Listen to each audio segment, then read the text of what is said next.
Hey everyone, Michael here with Hello Cupcake It's Me, and today is October 25th, 2025, and isn't it a interesting time to be alive? If you haven't done so already, please hit like and subscribe, then head on over to podcast.hellocupcakeitsme.com to check out the podcast that is updated every Thursday. Also, go give hellocupcakeitsme.com some love and follow me on TikTok for TikTok Tuesdays and on all the other social medias for everything else that I do. Each one of my social media platforms, I do something a little bit different just to keep it more unique and fresh from everything else. And if you would like to check out my book, Carpe Diem Scroto 365 Daily Affirmations, you can do so by going to www.cdsthebook.com. So let's get into it, shall we? So I was up until 3 o'clock this morning working on my last minute Halloween costume idea. And I am still in the process of getting everything situated. I decided that I am going to go as a scarecrow, and my ensemble is going to be very kind of cutesy, rustic, um, but the the mask and the accessories is where the spooky's coming in. And I have just been letting my creative juices flow. If you don't know that about me, I love making Halloween costumes. I love prop making. Um, I don't really know that I could do it as a full time gig, but it's one of those things that I love to do. And once I get created or get the creative spark, then I'm just like, yeah, let's do this. Let's do this. Um, I did not intend to be a hollow or scarecrow for Halloween. It just sort of happened that way. I had this witch's hat that was brand new and just blank. And I was just going to do something very blase and like put this half mask on with my witch's hat and then just dress all in black and some gaudy jewelry, paint my nails black and call it good. And then I was like, no, I want something a little bit more than just what's in the closet. So I decided that I was going to do all of that pretty much last second. Thankfully, because I am a craft hoarder and have tons and tons and tons of crafting supplies, um, and the fact that the Dollar Tree is literally 2 blocks away from me now, that means I have accessibility to the Dollar Tree whenever I need it. Um, I was I just started putting things together, and I was like, oh, you know, I've never been a scarecrow before, so let's explore that. So my sister is picking me up some raffia this weekend. She lives uh, in the town that she lives in. There's Walmart and there's a Michaels and just a bunch of shopping options that I don't have access to. And so, yeah, a few years ago, for one Halloween, I was involved with this program called the Witch's Walk. That was conceptualized by a friend of mine, and then a friend of mine at the time took it, ran with it, and turned it into this big, like, hubbubaloo. And now it is like this annual, like, gathering thing that just keeps getting larger and larger every year. Last year they gave away 2 laptops and 3 or 4 75-inch televisions and a PlayStation 5, an Xbox, and like Amazon Fire Sticks and a few other things. So it was pretty awesome. This year they gave away a PlayStation 5 disc edition. um, Gave away a couple of laptops, a few bikes, and a few other things. I don't know what they gave away for the adults because they didn't really post about the adults and their competitions or whatever else, but still kind of fun. So, um, anyways, yeah, I made brooms for that event one year, and the last year that I was involved with it, and made enough money to take care of my monthly expenses plus um, Christmas. So that was pretty cool. Um, I'm kind of I I want to show what I've made so far, but I I really want to do a before and after type situation. So I think what I'm going to do is I've been taking a lot of pictures and I'm just going to figure out a way to make a slideshow and then upload the slideshow photos as maybe a video by itself or um, maybe even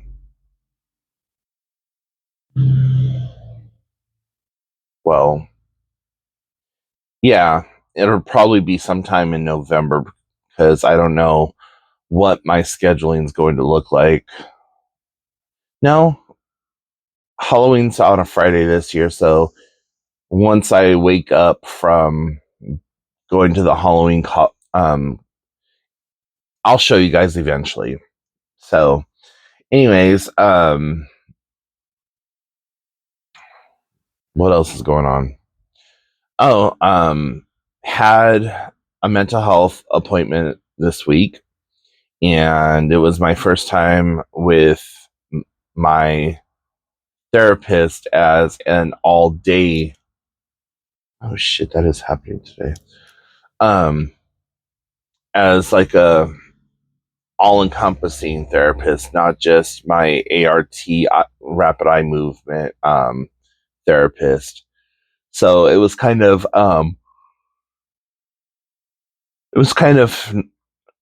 interesting because for whatever reason the topic of suicide came up and she got a little concerned and I said, "Listen, it's not that I don't want to live and it's not that I want to die.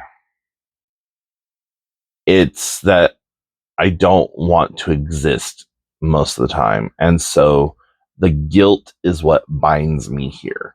If I did not have that guilt, I would not be here." And had a really heavy session with her. And part of my mental health stems from childhood events, past traumatic events that has happened, um, and just my day-to-day life and the fact that things that happened to me back when I was in like kindergarten still haunt me.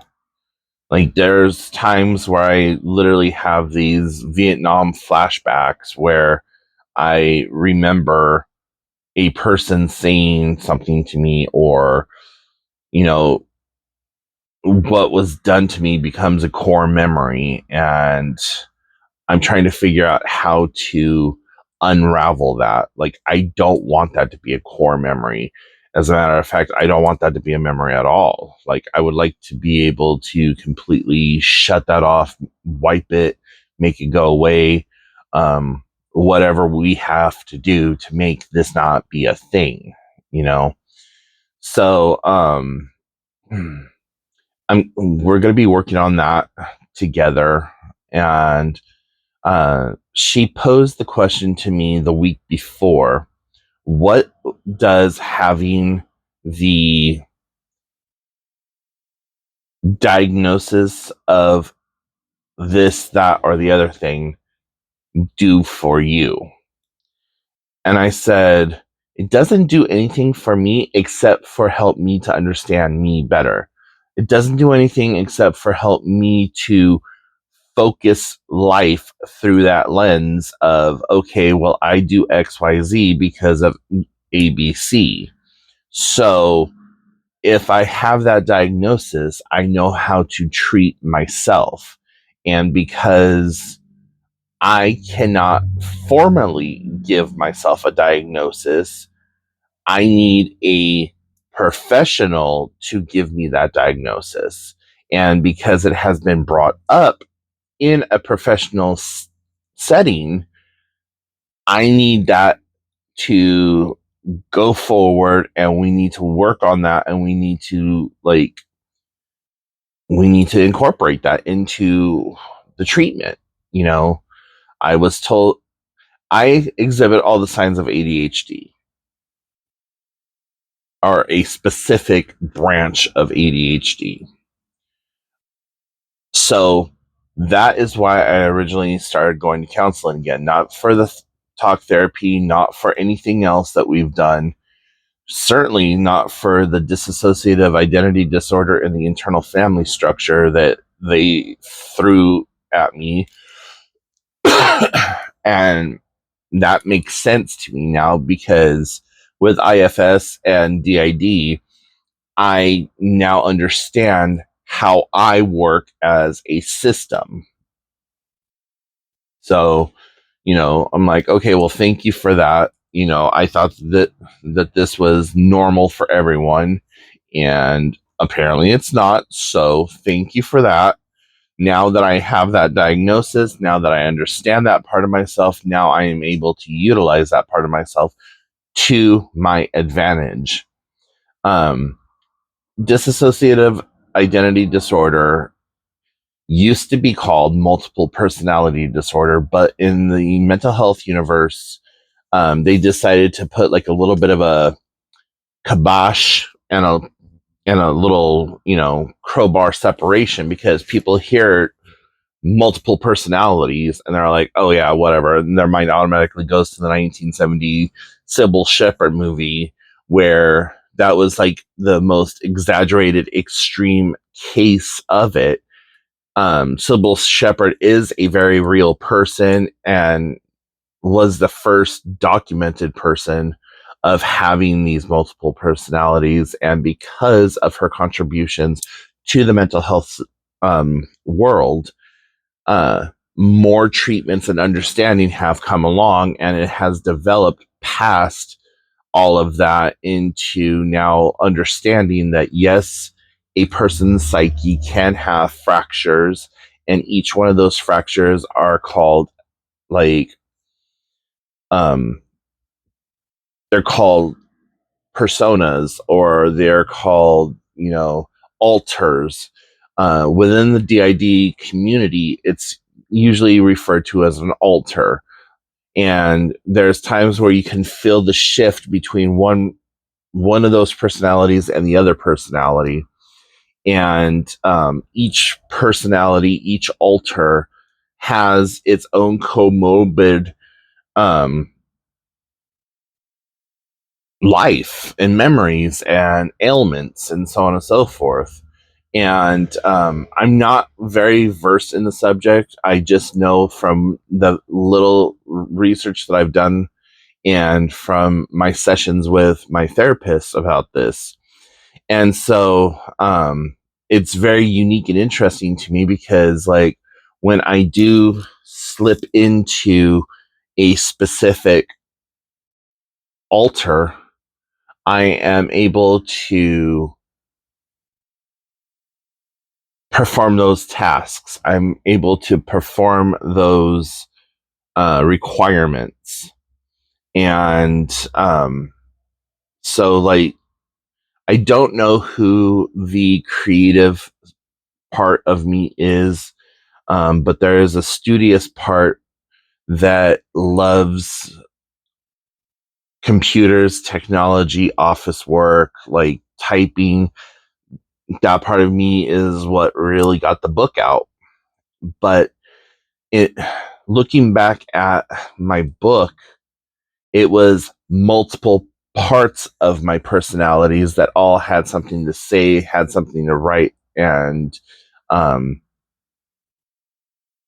that's also true for the third book that I'm writing. I actually have 4 additional books that I am working on. So Carpe Diem Scroto is the first one that I wrote and published, and then I have like 4 additional ones. I have Carpe Diem Vitae, which is going to be the companion to Carpe Diem Scroto, and then I have the Healed Child and the Toxic Environment, or the Healing Child in the Toxic Environment. Haven't really chosen the title for that, but the working title is the Healing Child in the Toxic Environment. And then I have Confessions of a Vintage Murderer. And then I have like just a bunch of short stories that I'm going to all put into one book. So, you know, the one that's giving me the most shit right now is the healed child and the toxic environment. It was originally going to be the healing child and the toxic parent, but again, I'm still kind of waffling on the title. But that one is giving me the hardest one because I am pulling from real world life experience and changing names, changing situations and outcomes because some of the people are still alive, and one particular chapter or like section of this book is using a very real world um, situation that is taking place within my social sphere, and something that I'm having a very hard time removing myself from, not only as a peer counselor and as a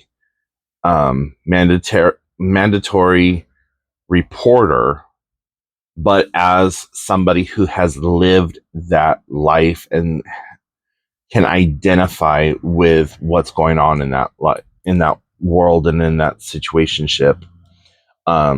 So it's that one's difficult for me. But anyways, so just having a lot of things bubble up here and there, and actually had somebody post or report one of my posts as a concern because it was talking about suicide so much. And I'm a very verbal, very like dear diary type of person. So when I'm posting, what what is sitting on my heart is what is going into whatever I'm posting, whatever I am doing. And so when I logged on to, I think it was Instagram, after making a post about my suicide awareness challenge that I'm doing, of which I am now like 32 miles into, and I was only supposed to do like 16. So It was me talking about, like, me pushing past that barrier and doing extra for all of those days that I didn't show up for myself and all this other stuff, blah, blah. Beautiful, heartfelt, um, just a beautiful, heartfelt post. And somebody was like, this dude's not okay. Like, we need to go fucking get him figured out. So when I logged on, it's like, hey, somebody has said that they are concerned for you, blah, blah. So I had to go through and like click a whole bunch of shit. And I made a post saying, whoever is out there who is concerned about my well-being, thank you so very much. But I'm okay. It's just, these are the things that I deal with, and I am not suicidal. I'm not this or that or whatever, blah, blah. But I did want to take a moment to thank those people, just for thinking about me and being genuinely concerned, because I don't know if it was a friend, if it was just some random act of kindness that showed up, or if it was the algorithm who flagged multiple keywords in that post or whatever it was. So yeah, but anyways, yeah, there's just so much that I want to talk about, and not enough time to do so. I really should probably start doing live chats or something like that once a week, and just allowing for a bigger, longer time to be had. um, is that something that you all would be interested in? Those of you who have made it this far. um, I'm also thinking of very seriously about stopping the podcast, just because of the lack of engagement on the podcast. And like I said at the beginning of the video, every single one of my platforms has something different, something new, something unique about it. The only thing that I post that is repetitive in every single one of my things is my weight loss journey and my fitness goals and all of that other stuff. As of right now, I'm not too worried about the weight in general, just because we are going into the winter months, and I know that I'm not doing the exercises that I was because of the winter months. Um, so, um, but I am still getting out and swimming a couple of times a week, and I'm still walking whenever I get a chance to. Like today, it's raining and a little breezy and overcast and just yucky outside.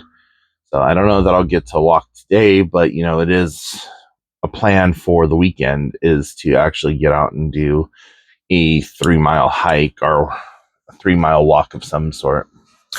But anyways, yeah, so um there's a great possibility that the podcast might be going away unless I see need to hold on to it. Um I have 3 seasons so far, which is 3 years. Um, and my there is one episode that had over 11,000 hits, and I have no idea what I did to get that type of a response, but I have yet to be able to replicate that. And at most, each one of the episodes only gets like 3 or 4 listens, and people are only on there for maybe 5 or 10 minutes before they click out of it. So, you know, you can find my podcast on any service that you could possibly be looking at. You can find it on Amazon. You can find it on Apple. You can find it on Dozer. You can find it on like all these different services. You just got to say such and such, play Hello Cupcake It's Me, a podcast, and it'll pop right up. Like I'll do it on my Amazon device. Ziggy, play Hello Cupcake It's Me, a podcast. Sorry, I didn't get that. The internet isn't reachable. Of course, you're going to say that because every other device is using it. Echo, play Hello Cupcake It's Me, a podcast. Getting Hello Cupcake It's Me, a podcast from Amazon Music. Resuming Season 1, Episode 31.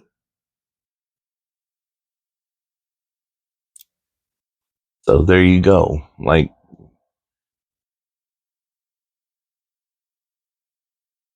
I don't know why it's not playing, but, you know, you can...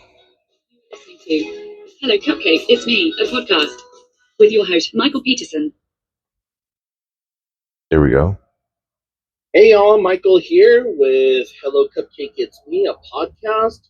Today is July 7th, 2022. This is episode 32, and how are you?